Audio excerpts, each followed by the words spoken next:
En 2023, la France se noie dans l'inflation. Les prix augmentent, les pénuries se multiplient, entre polémiques politiciennes d'une part et misère véritable d'autre part. Que faire? Je sais pas quoi faire. Qu'est-ce que je peux faire? Je sais pas quoi faire. Je m'arrête. Au loin, résonne toujours leur voix.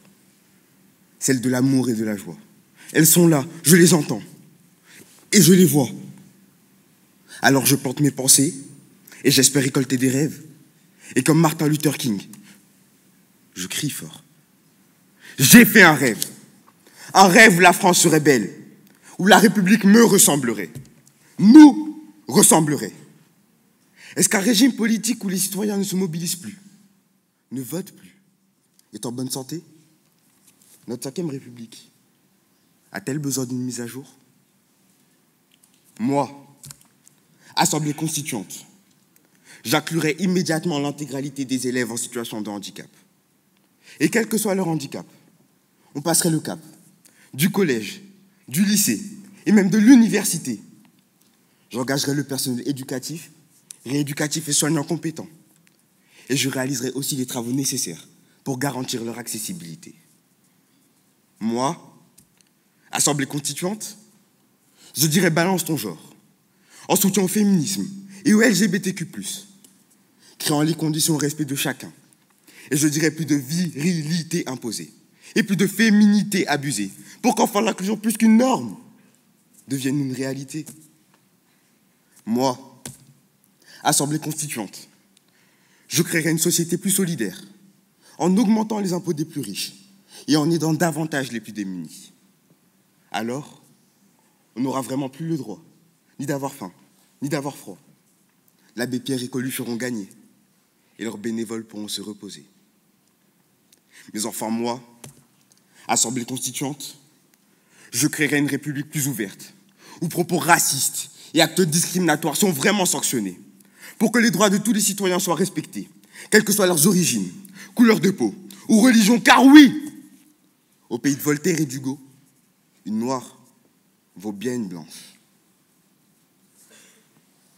Je plonge alors dans un rêve étrange et pénétrant.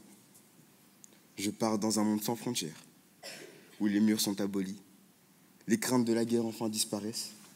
Les hommes ont une langue commune, universelle, comme avant l'effondrement de la tour de Babel. Les 8 milliards d'humains se reconnaissent comme frères et partagent équitablement les ressources de la terre. Sur cette terre nourricière, l'homme interagit harmonieusement avec la nature, les animaux et leurs habitats. Mais est-ce possible? Est-ce seulement réalisable? Peut-être pas. L'idéal n'a jamais existé, mais rêver est toujours possible. Et arrêter de rêver, c'est arrêter de vivre.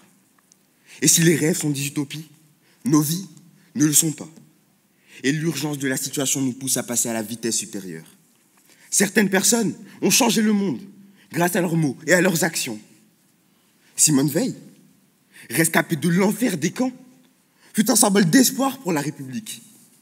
Rescapée de l'enfer des camps fut un symbole d'espoir pour la République, militant pour le droit des femmes jusqu'au vote de la loi sur l'IVG, et première présidente du Parlement européen.